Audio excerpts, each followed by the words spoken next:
Good day.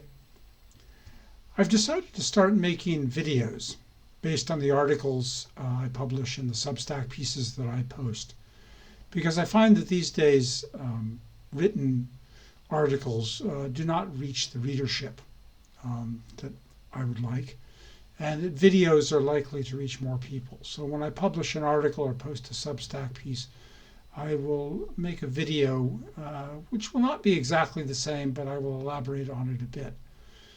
I'd like to start with the Substack piece that I posted this morning, called Male Complaining, Fully Justified and Mostly Pointless. I expected pushback on this piece. Most of the comments are positive. All the comments are positive so far. Some critics have written to me, friends in fact, have written to me privately expressing their disagreement, which is kind of them. And this is important because I feel like if people don't disagree with me, then I'm not really doing my job, which is to make people think outside the box or outside their comfort zone. So I will address those disagreements in a later video, perhaps after I've acquired a few more. Today I want to just go over the piece itself and perhaps elaborate on it a little bit, add some bits and pieces that maybe I think should be overemphasized. I expressed in the beginning that I'm feeling disappointment, distressed, because of the energy that's wasted on the internet these days by men complaining about their treatment by women. Now, of course, I know this is fully justified. I've written 3 books on the topic. I've written probably a couple hundred articles on it. I've spent the last 25 years devoting my career mostly to this topic. So I certainly understand that if ever the word oppression was appropriate, it is appropriate in this case. I also do not for a minute endorse the denial or the scolding that comes from traditional conservatives, especially lately, when they dismiss the horrific abuses of government power, especially in the family courts, urging men to suck it in and man up and these other glib cliches. And even more serious than the scolding is when they demand that men ignore the dangers and simply go ahead, start a family, have children, put your head in the lion's mouth or in the noose, if you like. This is. I think these traditional conservatives do as much harm as anyone to the family that they claim to cherish so much. And I've criticized this repeatedly in print and elsewhere. So I think this is especially critical when it comes from men in positions of public authority who have political jobs, office holders, for example, members of Congress, who are in a position, have the power to rectify these abuses. And yet, rather than standing up to an obvious abuse of government power, they choose to scold private men for the way they conduct their private lives. This is obviously cowardice on their part, and especially, I think, cynical. I wrote a piece on Congressman Senator Joshua Hawley on this matter, his recent book on manhood, where he's a politician who's very much a part of the government system that destroys families, and yet he scolds men for not giving him more business than they do. I also believe that it's very important for us to be aware, for people, writers, some very good writers there are, to inform us about these abuses and these abuses of power. People like Janice Fiamengo, Paul Elam, Tom Golden. There's some others, I myself have spent, as I say, years writing books and articles about this. So I'm certainly not denigrating their work. I think it's very important for them to inform us about what's going on. I could name some others as well. But at the same time, I think there does come a point when the continued complaining comes to substitute for constructive action. Men victimized by the welfare and divorce machinery number in the millions, literally. This gives them enormous leverage with the potential to change things politically. And many have actually augmented their leverage by engaging in a marriage strike and refusing to associate, to date, to marry, to procreate with women. And even if they didn't intend this to increase their leverage, this is precisely what it does. So I think this is extremely effective. I think it's certainly hitting where it hurts. Many women today express in public forums express distress over the absence of men to marry. Where are the men, they say. And I think many of them genuinely don't know the reason for this. So I think it's important that they should know.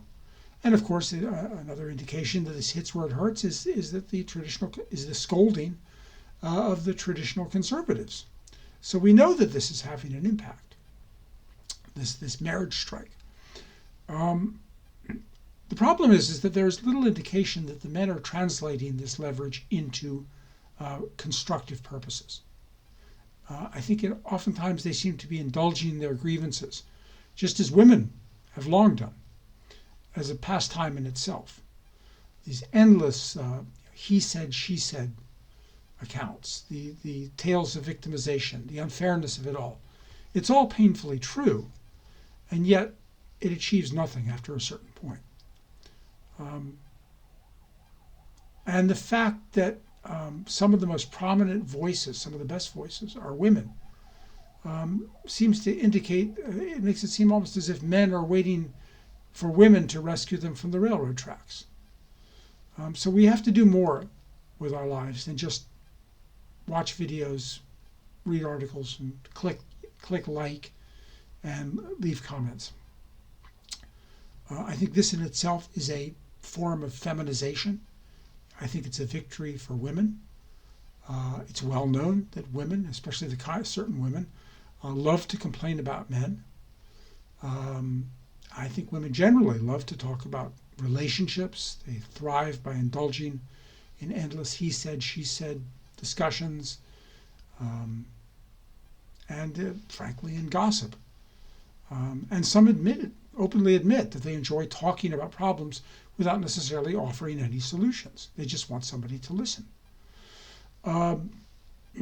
Logically, this talk can lead on to therapy, which is mostly talk. It seems to be what most therapy is. This time you're talking to a paid professional listener. And it's no accident that this profession is dominated by women. When couples seek therapy together, the listener becomes a referee and encourages them to complain about one another. But when this happens, the man always loses. The very presence of the referee validates the talk and the complaining, and I think it dethrones the man from his place, his role as the ruler of his family, because the paid listener becomes the referee, becomes the ruler of the family. And at some point, this resort to therapy can become a resort to forensic therapy. That is to say, therapy that is ordered or connected with a court or some other public authority, some law enforcement power. And when this happens, the complaints become accusations, and they can be the basis for legal action, including punishments, even if they don't call them punishments. And it can lead on, very easily, in fact, in divorce court, it can lead on to criminal punishments. So the consequences of this indulgence in talking and venting feelings and frustrations and opinions can be very serious. Because, of course, once they become criminal accusations, as is well known, it is always the man who is culpable. Okay? So I think at a minimum, we should adopt three principles that I outline for the sake of simplicity. Principle number 1, no man should complain about women themselves. Number 2, no man should complain about abstractions like the culture or anything else that he's powerless to change. And number 3, every man should be complaining loud and clear about specific concrete laws and government practices by government officials, which lie at the heart of this. But he should always do so with an eye towards some solution that he offers or that he endorses. I think we've achieved general awareness of these problems. I think all attention now should go towards solutions. And I will start here because I'm convinced that one thing alone can cut the Gordian knot and can restore men to the authority without which they are not fully men. I've said it before. Greater minds have said it before me. Our civilization understood this and practiced it for centuries, and other civilizations still practice it to this day, and undeniably it works. I propose that we concentrate single-mindedly on this one thing until it's achieved, that we settle for nothing less. And if we hope to truly restore the harmony between the sexes, to restore real marriage, to restore stable families, to restore social order, even to restore government integrity, and I have even argued international peace. So we either drop everything and focus on this one thing, or we be quiet. That one thing that will restore male authority and all the rest is father custody of children. And I quote the great scholar Daniel Amneas, "The linchpin of the feminist program is mother custody following divorce," Amneas writes. Pull that pin and the feminist structure collapses. Amneas was a Shakespeare scholar, but he wrote a classic, one of the greatest books on the family courts, divorce, child custody, male-female relationships. And he said the linchpin of the feminist program is mother custody following divorce. Pull that pin and the feminist structure collapses. And the rest of the feminist structure collapses with it. Not just the courts and the custody system, but the entire radical sexual agenda. Homosexualism, transgenderism, and all the rest. More than anything, it is mother custody that turns men into frightened, impotent sissies, and it turns their children into nihilistic rebels who rebel against their fathers and against everything else. Until then, Amneas continues, men must remain afraid of women, of marriage, and of feminism. Okay. He adds that they must also fear the divorce court judges, of course. And I would add, they must fear all government officials who learned from the matriarchy, I believe, how to create and enforce the other bureaucratic tyrannies that we now refer to as the deep state. Because I believe that the functionaries of the deep state took the blueprint from the system of family law, and they understand that ordinary men heading families pose the principal threat to their political power. That and that alone, I believe, will break the back of feminism and the massive state apparatus that supports it. Welfare, divorce courts, public schools, false accusations, affirmative action, prisons, police, and all of it. It is also entirely feasible. I elaborate on the multiple effects, the multiple benefits in my recent book, Who Lost America? And I explain at the end of that book how it can be implemented very feasibly. I also wrote a piece on Substack a while back on the men's marriage strike, which I believe is what provides the leadership. But I will save that for a future piece and for a future video.